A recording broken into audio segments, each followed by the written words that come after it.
Bonjour, bonjour, je m'appelle Fanny Anthony, autrice et lectrice d'imaginaire. J'ai publié Monstre Capitaine, le tome 1 de ma trilogie chez Gulfstream Éditeur.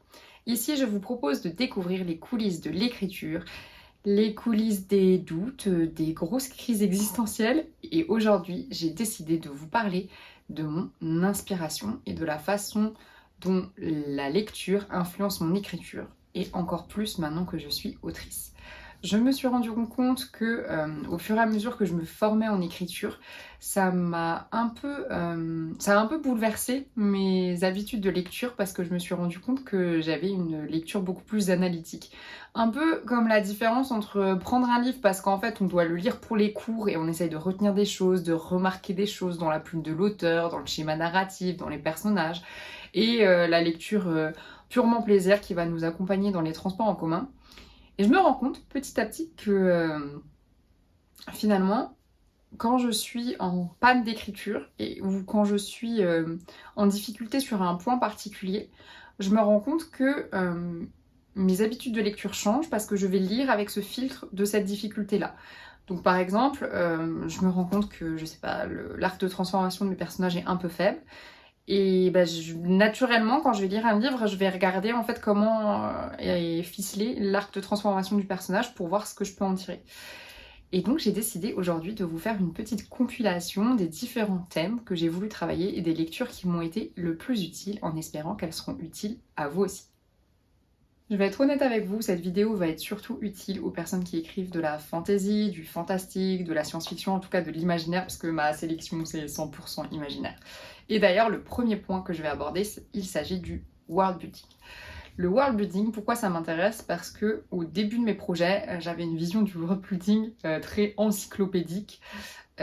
Pour le coup, j'écrivais beaucoup de choses sur des univers, des cartes, des lieux, de la magie, et les personnages venaient éventuellement, mais c'était pas forcément nécessaire.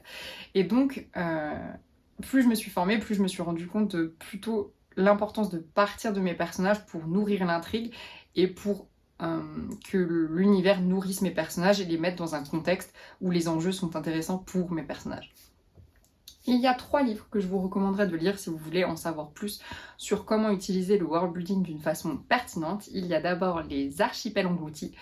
Ce que j'ai adoré dans ce livre, c'est que il y a deux personnages qui ont une éducation différente, une culture différente et qui ont donc une vision de la société dans laquelle ils vivent différente.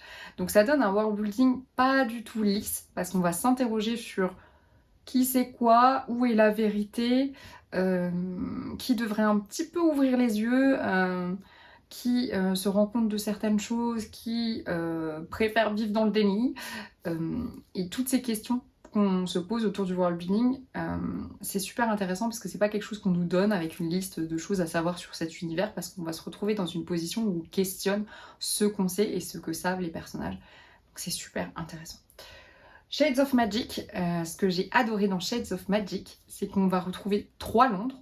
Donc finalement, l'autrice va s'appuyer sur ce qu'on connaît, notre vision de Londres, son architecture, sa culture. Et finalement, 3 Londres, 3 couleurs différentes, 3 rapports à la magie différents. Et ça va être génial. Ça va être juste génial. Et ça m'a permis de réfléchir à quel repère je veux donner à mon lecteur par rapport à mon univers. Parce que je pense que même dans des univers de fantasy très éloignés de la réalité, on essaie toujours de partir de quelque chose qu'il connaît. Des fois, ça peut être juste le modèle de la société patriarcale médiévale. Ça, on l'a beaucoup vu en fantasy. Mais là, ça m'a vraiment permis de me rendre compte que il y a des lieux comme ça qui sont emblématiques et utiliser Londres. J'ai trouvé ça vraiment génial. Je suis en train d'écouter le tome 2 et j'aime vraiment vraiment beaucoup.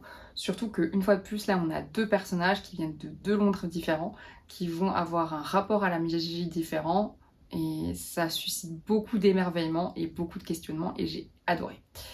Et enfin, je vais parler de Maudite, la voix des ombres. C'est un roman qui se passe sur une timeline assez serrée, parce qu'on va suivre une expédition en montagne. Et finalement, ça m'a permis de me rendre compte que pour construire un univers dans lequel on croit, on n'a pas besoin de nous bombarder d'infos.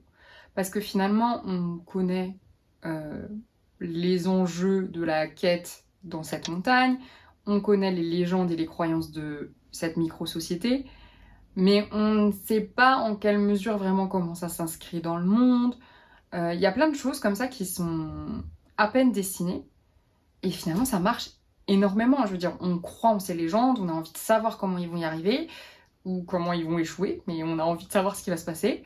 Et c'était intéressant de se rendre compte que un univers peut être immersif grâce à une ambiance qui va en fait influencer les personnages et leur façon d'avancer dans l'intrigue, sans pour autant qu'on ait une liste de plein d'informations. Parce que finalement, le fait qu'il y ait cette ambiance, qu'il y ait des champs lexicaux vraiment spécifiques à des moments donnés, qu'on va vraiment avoir des scènes qui suscitent de l'émotion, ça va rendre l'univers tout autant immersif. Et je trouve ça super malin, et ça m'a beaucoup aidé de lui dire ça à un moment où j'avais l'impression que je ne savais pas assez de choses sur l'univers de Monstre Capitaine et que je vais encore perdre du temps à faire 40 000 recherches, à me demander c'était quoi le climat, et puis là c'était comment, et puis leur calendrier comment il fonctionne, et puis est-ce qu'il y a des saisons.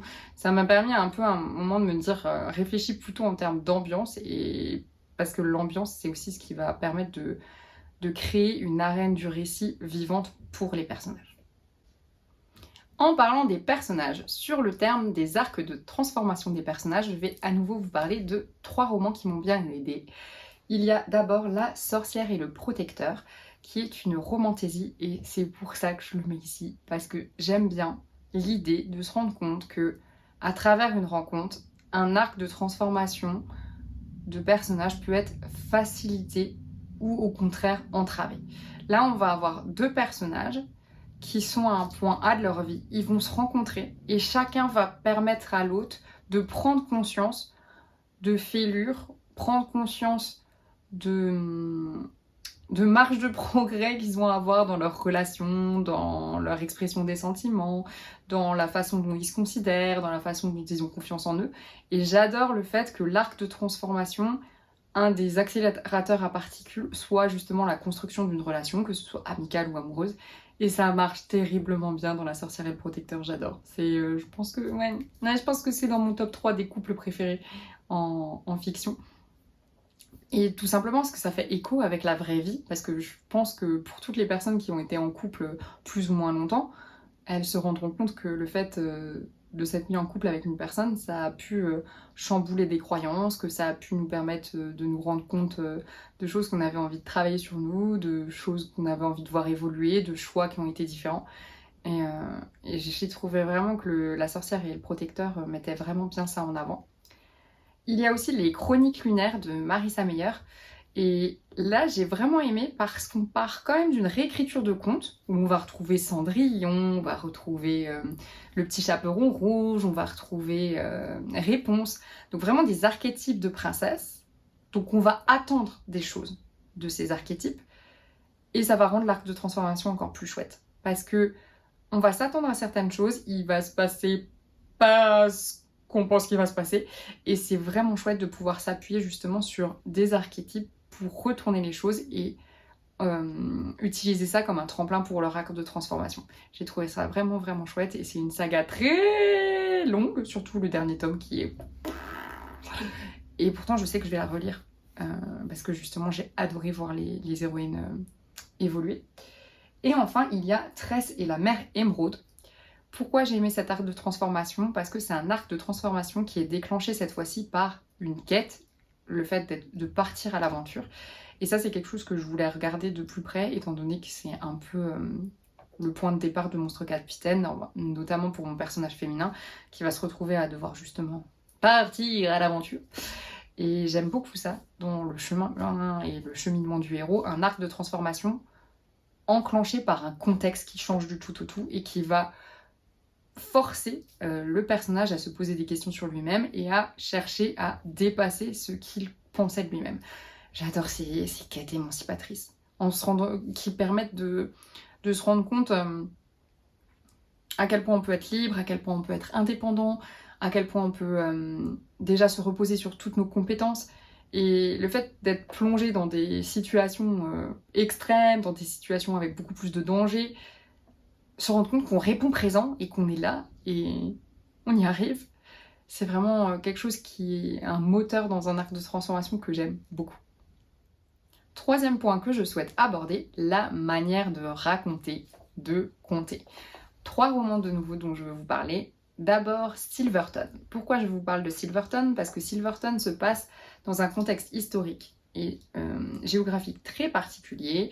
On est à la fin de la guerre de sécession, on est dans le sud des États-Unis, mais il y a de la magie. Il y a de la magie, il y a des spectres, il y a une société secrète. Et j'ai trouvé ça vraiment malin parce que ce soit au niveau du vocabulaire utilisé, que ce soit au niveau des dialogues et de la façon dont parlent les personnages, l'histoire, elle est vraiment racontée depuis cette époque-là, depuis cette localisation-là.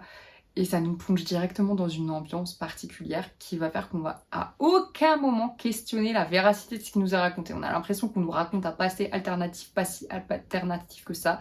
On a juste envie de dire « Waouh, mais il se passait ça à l'époque !» Et nous ne le savions pas. Et j'ai vraiment adoré ça et j'ai très hâte de pouvoir lire le tome 2. Les poisons de Catarse. Cette fois-ci, j'ai envie de vous parler des poisons de Catarse, au même type que j'aurais pu vous parler de Terry Pratchett ou même de Maël de Sar en général. La question de l'humour. Raconter une histoire en osant aller dans l'absurde, en allant dans l'humour par petites touches.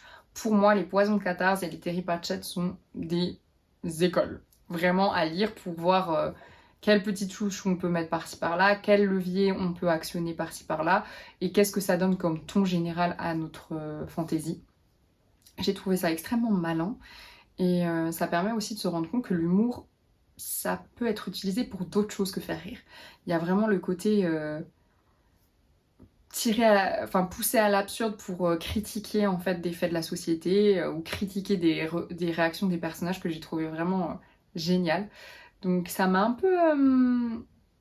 un petit peu titillé de me dire ouais, c'est vrai que l'humour dans un livre ça peut être chouette. Mais que ce soit même lié profondément au genre et que, comme les poisons de Catarse ou même Terry Pratchett, je suis presque sûre que les gens qui les ont lus, ils vont tout de suite parler de l'humour, ça va être quelque chose tout de suite directement, les gens vont l'aborder dans leur chronique ou dans leur retour, mais aussi de réfléchir tout simplement à comment l'humour, même avec parcimonie, prend place dans notre façon de raconter l'histoire. Et enfin, le dernier, c'est un livre jeunesse qui s'appelle Uki de fourrure, et là, j'ai trouvé ça super, parce que en fait, on a l'histoire d'un petit lapro qui veut devenir justement un conteur et qui va suivre un conteur professionnel dans son histoire qui lui-même, enfin eux-mêmes, le duo va vivre des aventures et en même temps quand il faut des pauses, le lapin âgé va raconter d'anciennes aventures à lui. Donc finalement il compte mais en même temps il vit.